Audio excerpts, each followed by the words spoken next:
श्री कृष्ण का यादव सहित सूर्य ग्रहण नहाने कुरुक्षेत्र को जाना।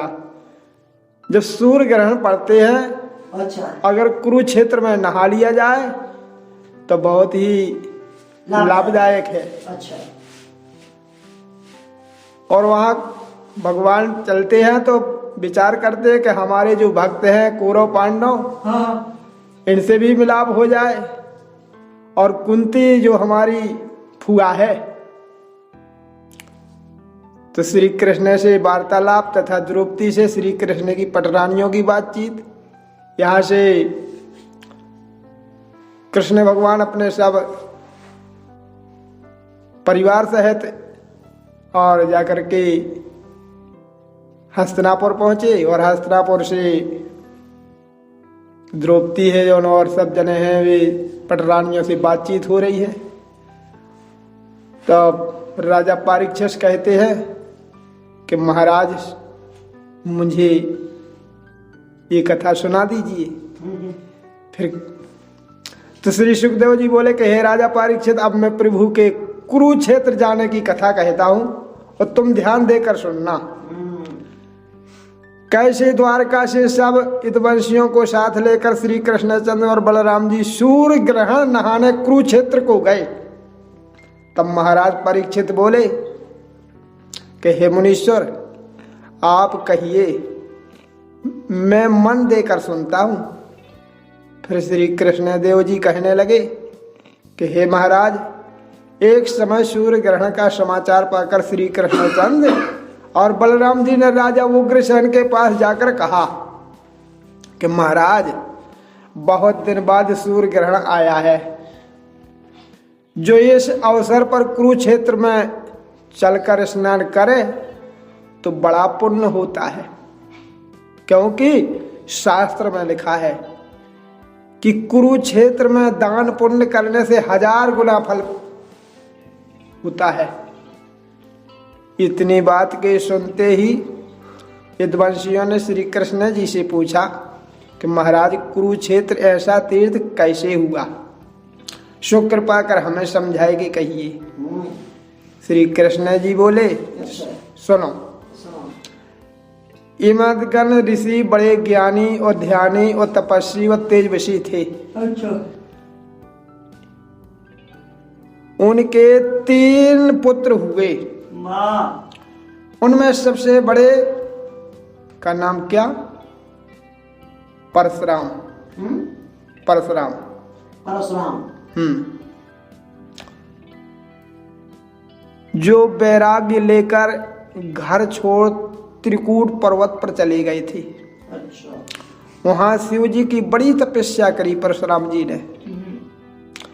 इधर लड़कों के होते ही जमदग्नि ऋषि गृहस्थ आश्रम छोड़ वैराग्य धारण कर स्त्री सहित वन में जाकर तप करने लगी। अच्छा, उनकी स्त्री का नाम रेणुका। जमदग्नि मुनि की स्त्री का नाम रेणुका रेणुका था। हाँ, जमदग्नि मुनि की। उन्हीं के लड़का परशुराम जी। अच्छा, और भी है 4 लड़का। अच्छा, एक दिन रेणुका अपनी बहन को न्योतने गई। अच्छा, एक दिन रेणुका अपनी बहन को न्योतने गई तो राजा सहस्त्रा अर्जुन की रानी रेणुका की बहन हंसकर बोली, बहन, तो हमको हमारी सेना सहित जमा सको तो न्योता दो, नहीं तो हम अकेले नहीं आएंगे। जितने हमारे है सेना सहित तो सबको न्योता दो तो आएंगे, नहीं तो तुम न्योतू ना हमें दो। हे महाराज, यह बात सुन रेणुका अपना सा मोहल्ले चुपचाप वहां से उठ के अपने घर चली आई। बोली, जा हमारे ये तो है ही नहीं, हम क्या है ऐसा करें? अरे हम जब जंगल में तप करते हैं और हमारे ये तो हम गृहस्थ आश्रम है, हमारे के हमें तो याद मना भोजन करा दे भी। अब जी कहती कि हमें अकेलो नहीं, उन्हें हमारी जितनी सेना है सभी को भोजन कराओ, नहीं सबका देव नहीं हो तो तो बोली जब हमारे घर ही में नहीं है इतनो, हरे हम तो जंगल में तब करे बाबा बैरागिया, हम इतनो क्या कर सके, हम तो हमारी बहन वाला हम कहते लो बाबे बहन काट के हमारी पूरी सेना खवाने तो नहीं होता दो, इसलिए उनने कुछ नहीं कहा, ठीक है भैया ना आओ भाई, और चुपचाप लौट जाएंगी। तो उदास मन से लौट आएंगे। अब जब उनके पति ने देखा कि हमारी पत्नी कहाँ गई थी और उदास मन क्यों है इनका, तो ऋषि ने पूछा, पतिदेव ने पूछा कि आज क्या है जो तू मनमानी हो रही हो। तब रेणुका सब बात जो की त्यों सुना दई कि हम बहन कलवान गए थे कि बहन को न्यों तो कर दें, लेकिन बहन कहती कि हमें अकेले को न्यों तो न करो, अगर हमारी पूरी सेना की तुम्हारी गुंजाइश हुई तो न्यों तो दे दो। तो आप बताओ कैसे, हम इतनी गुंजाइश ही ना थी, इसलिए अपने मुँह से लोग लेकर लौट आए। हाँ, यही उदासी को कारण है। बस यही उदासी है कि बहन ने ऐसा कह दिया, वो आने को मना कर दिया, तो लौट आए, इसी से मन उदास है। तो जमदग्नि मुनि स्त्री से कहा, जमदग्नि मुनि बोले कि अच्छा तू जाकर अभी अपनी बहन को कटक समेत न्योता दे आओ। जमदग्नि मुनि बोले कि तुम चिंता ना करो, तुम दे आओ न्योता, तो अगर तुम्हारी बहन का ऐसा विचार है तो तुम दे आओ, जितना उनके हो परिवार से लुआता है।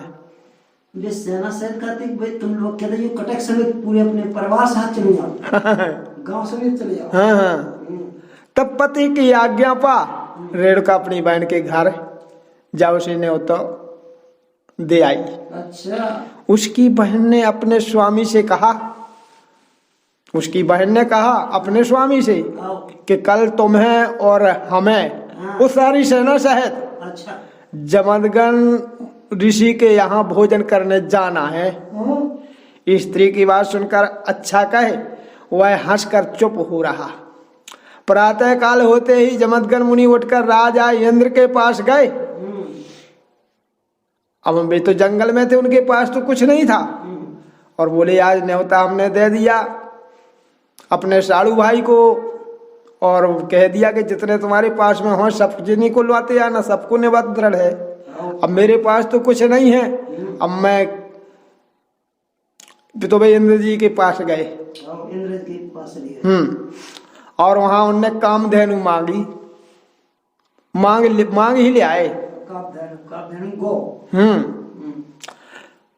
फिर जब सहस्त्रार्जुन को बुला लाए, वह अपना सब रतन साज कर ऋषि के यहाँ निमंत्रण जीमने आ ही गए। उसे जमदग्नि ने इस इच्छा भर भोजन खिलाया। फिर तो अपने कटक सहित इच्छा भोजन कर सहस्त्रार्जुन अत्यंत ही लज्जित हुआ। बोले यार हम कहाँ से आ गए इनके पास इतना धन। लज्जित हो गया और मन ही मन कहने लगा इसने इतने लोगों को खाने पीने की सामग्री रात भर में कहाँ से पाई। जिस तो जंगल में तब करते इनके पास कहा था, इन्हीं के खाने के लिए ना था, और ये कहाँ से आ गई सामग्री और कैसे बनाई। अच्छा। इसका भेद कुछ जाना नहीं जाता। इतना कहे विदा हो अपने घर जाए, यूं कहे एक ब्राह्मण को भेज दिया कि देवता तुम जमदग्नि ऋषि के घर जाकर इस बात का भेद पतो लगाओ कहाँ से ये भोजन आया, कि उसने किसके बल से एक दिन के बीच मुझे कटक समेत न्योता जमा दिया। इतनी बात के सुनते ही ब्राह्मण ने जाकर देखा तो सब बात का पता लग गया। तब वह लौटकर सहस्त्रार्जुन के पास आया और बोला महाराज उसके घर में कामधेनु है, कामधेनु, उसी के प्रभाव से उसने तुम्हें एक दिन में न्योत जिमाया। तब यह समाचार सुन सहस्त्रार्जुन ने उसी ब्राह्मण से कहा देवता तुम जाकर हमारी ओर से जमदग्नि ऋषि से कह दो कि सहस्त्रार्जुन ने कामधेन तुम्हारी मांगी है। अच्छा खवाओ खवाओ बस अब उस पंडित को भेज दिया, बोले जाओ संदेशा कह दो ऋषि जी के। तो जैसे ही ऋषि के पास ब्राह्मण आया और उसने सहस्त्रार्जुन की बात कह दी, उसको सुनकर ऋषि बोले कि यह गौ हमारी नहीं है जो हम उसको दे दें, यह तो राजा इंद्र की है, हम इसे नहीं दे सकते, तुम जाकर हमारा यह संदेशा कह दो राजा से। उस बात के सुनते ही ब्राह्मण ने जाकर राजा सहस्त्रार्जुन से भी कह दिया कि महाराज ऋषि ने कहा है कि कामधेन हमारी नहीं है, यह राजा इंद्र की है, अतः हम इसे नहीं दे सकते। इतनी बात ब्राह्मण के मुख से निकलते ही सहस्त्रार्जुन ने अपने कितने ही योद्धाओं को बुलाया और कहा कि तुम लोग अभी जाकर जमदग्नि के घर से कामधेन गौ को खोल ले आओ। तब स्वामी की आज्ञा पाकर सब योद्धा ऋषि के स्थान पर गए। अच्छा और जो धेनु को खोलकर जमदग्नि के आश्रम से चले तो ऋषि ने दौड़कर मार्ग में जा कामधेन को रोका। यह समाचार पाकर सहस्त्रार्जुन ने अत्यंत क्रोध कर वहां और ऋषि का सिर काट डाला।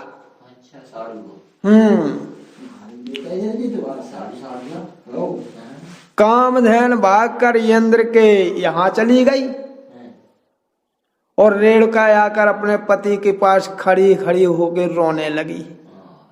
रेणुका किस प्रकार रोने लगी कि सिरे सखस होट लौटत फिरे, बैठ रहे गए पाए, छाती पीट रुदन कर, पर माही बिल खाए। तब उस समय रेणुका का बिलबिलाना और सेना मन रोना सुनकर दसों दिशाओं के दिग्पाल कांप उठे। परशुराम जी का तप करते समय आसन भी हिल गया। वो बड़ा लड़का तो यहाँ हाथे ना थे उनके बड़े है परशुराम जी, तो जे तो दूर तपस्या कर रही थी शंकर भगवान की।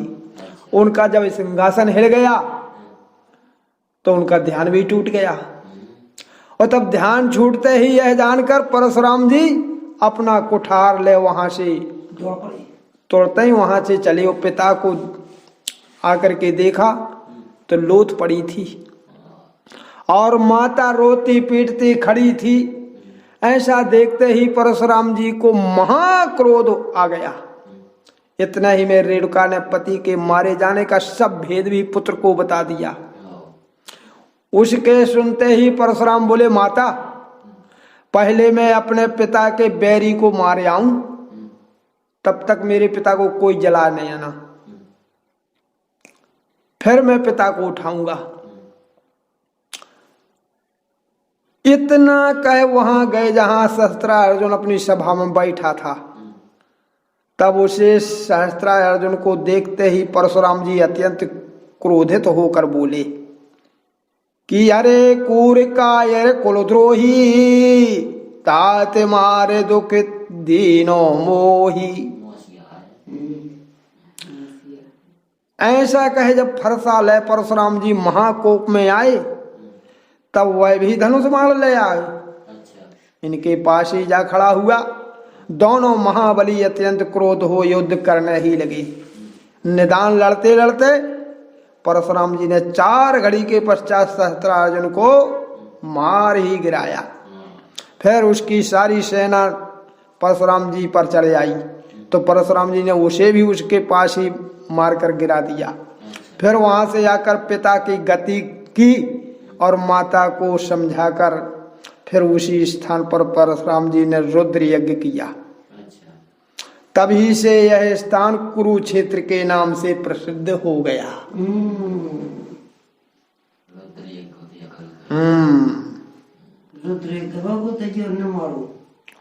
रुद्र यज्ञ करी। अच्छा परशुराम जी ने वहां रुद्र यज्ञ किया। तभी से यह स्थान कुरुक्षेत्र का नाम से प्रसिद्ध हो गया। वहां जाकर जो कोई ग्रहण के में दान, स्नान, तप, यज्ञ कराता है उसे 1000 गुना फल होता है।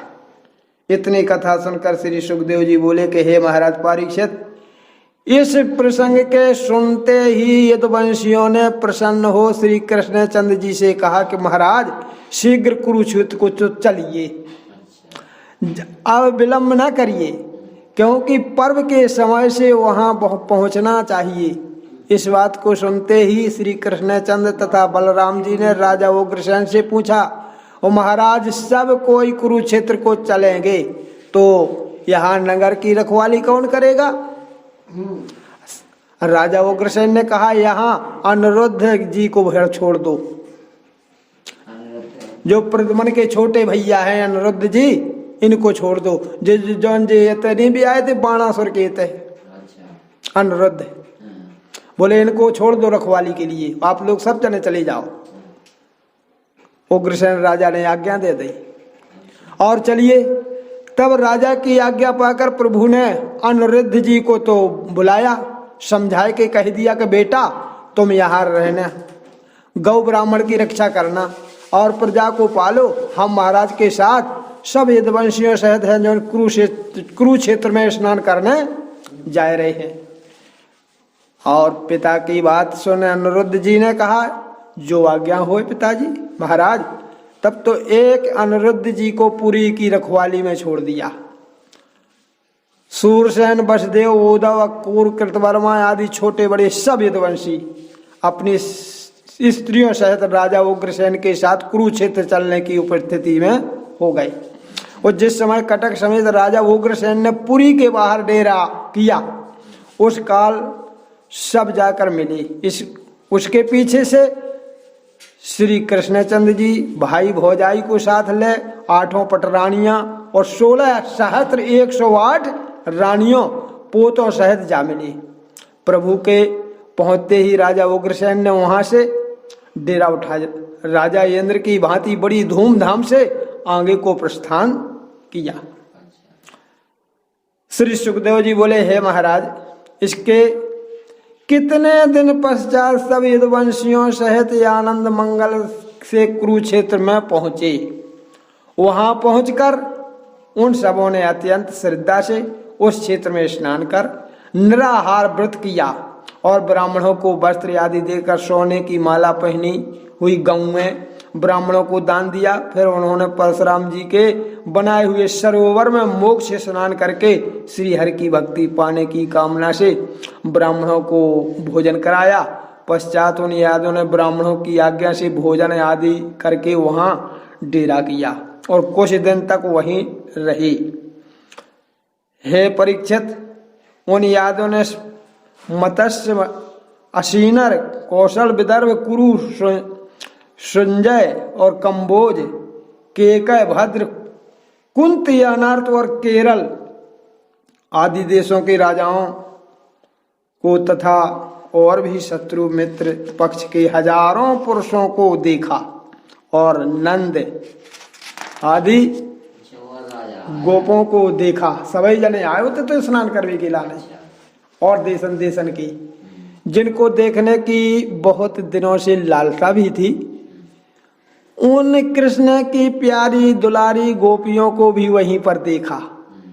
तब सब परस्पर एक दूसरे से मिल भेंट कर बड़े आनंदित हुए। सबकी आंखों में प्रेम के आंसू भरे आए। मारे आनंद के सबके रोंगटे खड़े हो गए, हृदय उमड़ आया और कंठ गदगद हो गया। सब स्त्रियां परस्पर एक दूसरे से बैठने लगी। उन सब की वही दशा हुई जैसे पुरुषों की हुई थी। फिर समय था योग, दंड प्रणाम और आशीर्वाद करके कुशल प्रश्न करने लगे। जब सब प्रकार एक दूसरे से मिल भेंट कुशल प्रश्न पूछकर निश्चिंत हुए तो सबके सब बैठकर श्री कृष्ण जी की कथा कहने लगी। कुंती अपने भाई, भौजाई, बहन, भांजी आदि से मिलकर अत्यंत हर्षित हुई और अपना सब दुख भूल गई।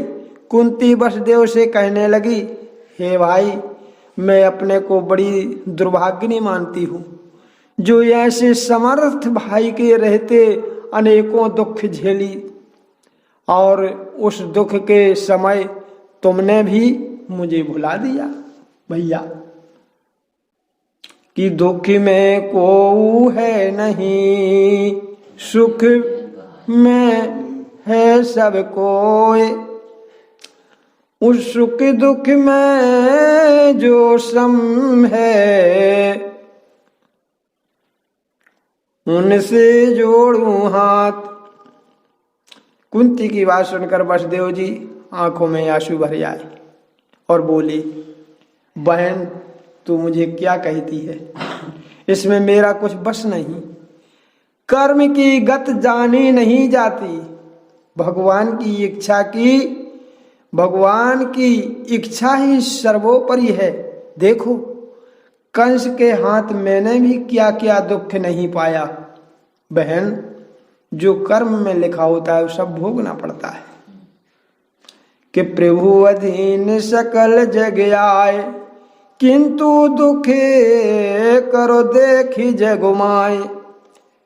हे महाराज, इतना कह बहन को समझाए बुझाकर वसुदेव जी वहां गए जहां सब लोग राजा उग्रसेन की सभा में बैठे हुए थे, और राजा दुर्योधन बड़े बड़े नर पांडव उग्रसेन की ही बड़ाई करते थे। हे राजन, आप बड़े भाग्यशाली हैं जो सर्वदा श्री कृष्ण चंद्र का दर्शन पाते हैं। श्री कृष्ण जी का दर्शन जन्म जन्म के पाप को नाश करने वाला है, क्योंकि जिन्हें शिव विरंच आपसे आज्ञा लेते रहते हैं, जो प्रभु सारे संसार के ईश्वर हैं, वे हर समय आपको सिर झुकाया करते हैं। श्री सुखदेव जी बोले, हे महाराज, इस प्रकार सब राजा आया कर राजा उग्रसेन की प्रशंसा करने लगे और यथायोग्य सबका समाधान करते थे। इतने में श्री कृष्ण एवं बलराम जी का आना सुन नंद उपनंद भी शुक्र कुटुंब सब गोपों ग्वाल बाल समेत आ पहुंचे। स्नान दान से सूचित हो नंद जी वहां आ गए जहां पुत्र सहित वसुदेव विराजते थे। तब इन्हें देखते ही वसुदेव जी उठ के मिले और दोनों परस्पर प्रेम कर ऐसे सुख माने जैसे कोई गई वस्तु को पाकर सुख माने। इसके पश्चात वसुदेव जी ने नंदराय से ब्रज की पिछली सब बात कह सुनाई कि कैसे नंदराय जी ने श्री कृष्ण बलराम जी को पाला था। हे महाराज, इस बात को सुनते ही नंदराय जी नैनों में नीर भरकर वसुदेव का मुख देख रही थी। श्री कृष्ण चंद्र बलदेव जी पहले नंद यशोदा जी को यथायोग्य दंडवत प्रणाम किया, फिर ग्वाल वालों से जाकर मिली। वहां गोपियों ने आकर भगवान श्री कृष्ण का मुख देख देख कर अपने नेत्रों को बहुत सुख दिया और जीवन का फल पाया। श्री सुखदेव जी कहते हैं, हे महाराज, वसुदेव देव की रोहिणी श्री कृष्ण बलराम से मिली। जो कुछ प्रेम नंद उपनंद यशोदा गोपी गोप और ग्वाल वालों ने किया वह मुझसे कुछ नहीं कहा जाता और देखते ही बनता है। निदान सबको स्नेह में अत्यंत व्याकुल देख श्री कृष्ण चंद्र जी बोले, क्या बोले कि मेरी भक्ति जो प्राणी करे, भव सागर निर्भय सो तरे, तन मन धन तुम अर्पण कीन्हो, नेह निरंतर कर मोए चीन्हो, तुम संबड़ भागी नहीं कोय, और ब्रह्म रुद्र इंद्रादि होए, योगेश्वर के ध्यान न आयो, तुमसे रह नित प्रेम बढ़ायो, हो सभी के घट घट रहो, अगम अगाधि जुबाणी वहो। जैसे तेज जल, अग्नि, पृथ्वी और आकाश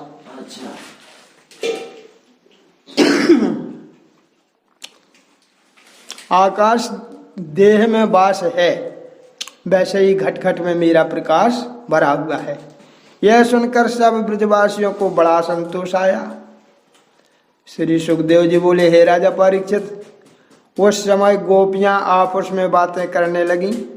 श्री कृष्ण जी ने कहा कि हे सखियों, जैसे पवन घटा तिनका, रुई और धूल को एक स्थान पर मिलाकर तुरंत ही इधर उधर दौड़ाकर छितरा बितरा देती है, उसी प्रकार देव भी सबका संयोग वियोग किया करता है। जैसे घट आदि का मिट्टी ही कारण रूप है, वैसे ही चारों प्रकार के शरीर का कारण पंच महाभूत है, आत्मा नहीं।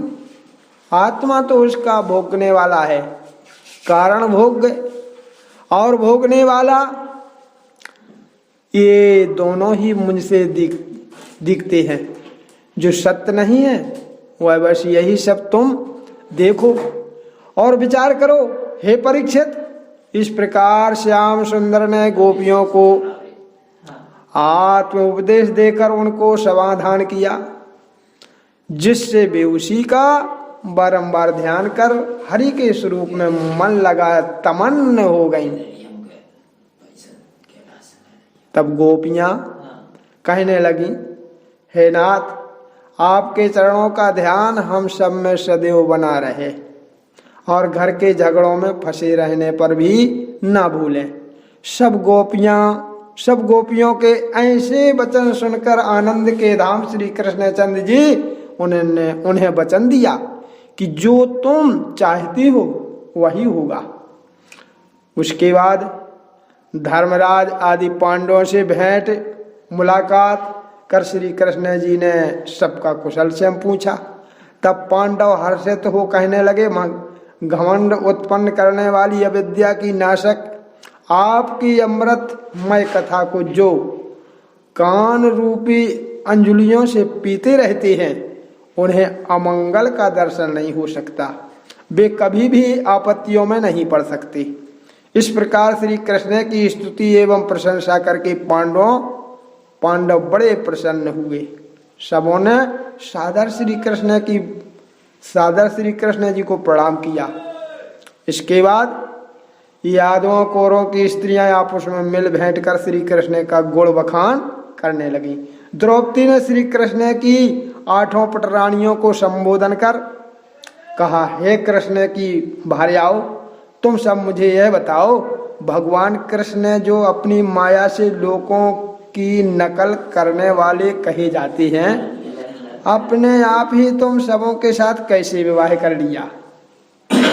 ये नंद भौजाई हैं तो हंसी मजाक करने लगी। अच्छा लगी? बोली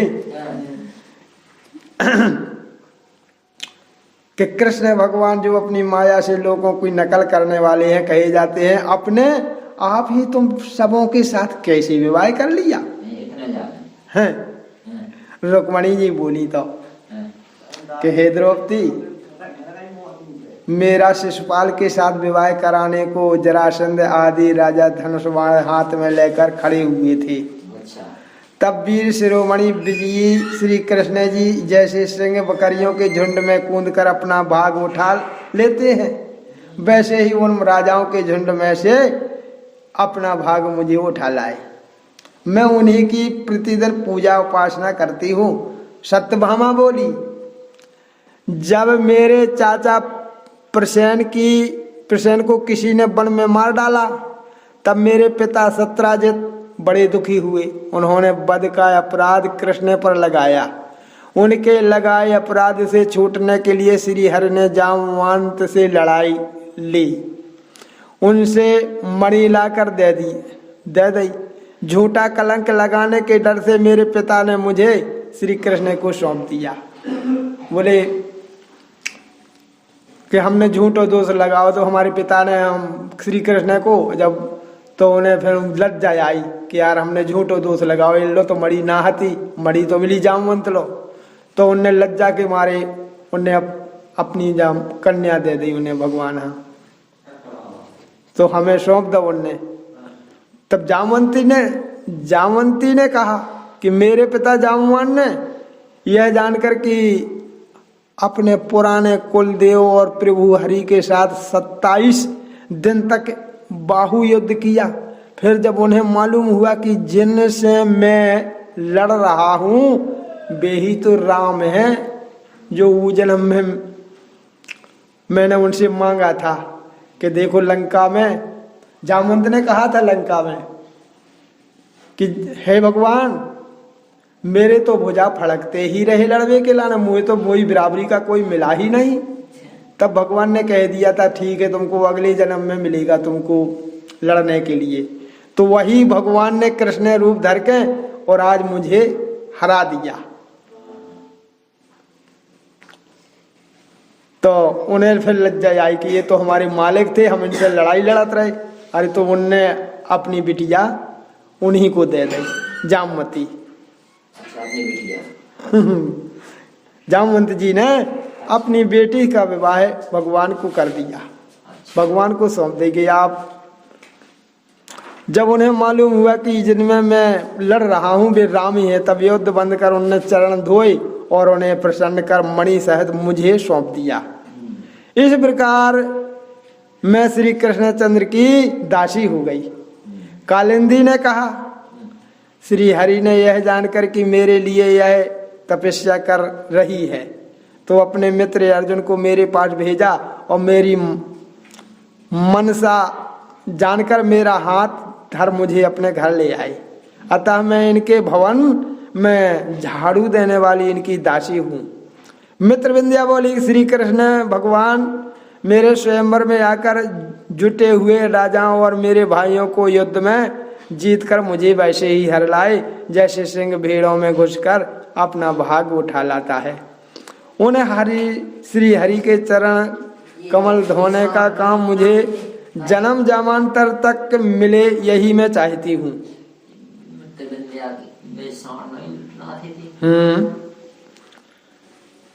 अब सत्यभामा ने कहा मेरे पिता ने राजाओं का बल जानने के बहाने बलि पैनी सींग वाले साथ जा सत्यभामा बोले मेरे पिता का प्रण था कि जो इन 7 बैलों को नाथेगा वही से मैं अपनी सत्यभामा का विवाह कर दूंगा। तो राजाओं का बल अजमाते थे हमारे पिताजी कि किसमें है कितनी बल, उसी जिसमें अच्छी शक्ति होगी हमारे बैलों को नाथ देगा इन सावणों को, उन्हीं के साथ में अपने बेटी का विवाह कर दूंगा। पैने सिंह वाले 7 बैल थे तथा यह प्रण किया कि जो इन 7 बैलों को नाथ देगा उसी के साथ कन्या का विवाह कर देंगे। यह सुनकर भगवान श्री कृष्ण ने उन 7 बैलों को नाथ दिया। तब मेरे पिता ने मुझे उनके साथ कर दिया। जब वे मुझे लेकर चलने लगे तो अनेकों राजा जो स्वयंवर में आए थे राह में पहुंचकर श्री कृष्ण के रथ का घेर लिया। उन्हें रण में परास्त कर भगवान मुझे द्वारका में ले आए। अब भगवान की सेवा टहल करना ही मेरा कर्तव्य है। भद्रा ने कहा मेरे पिता ने मेरा मन श्री कृष्ण चंद्र में देखकर स्वयं श्री कृष्ण को बुलाकर एक अछोकड़ी सेना और दासियों के साथ मुझे दे दिया। अब मुझे यही लालसा है कि मैं जिस जिस योनि में जब जब जन्मूं तब तब श्री कृष्ण के चरणों की सेवा मुझे मिले, क्योंकि देह धारण करने वाले जीवात्मा के लिए कल्याण का यही एक मुख्य साधन है।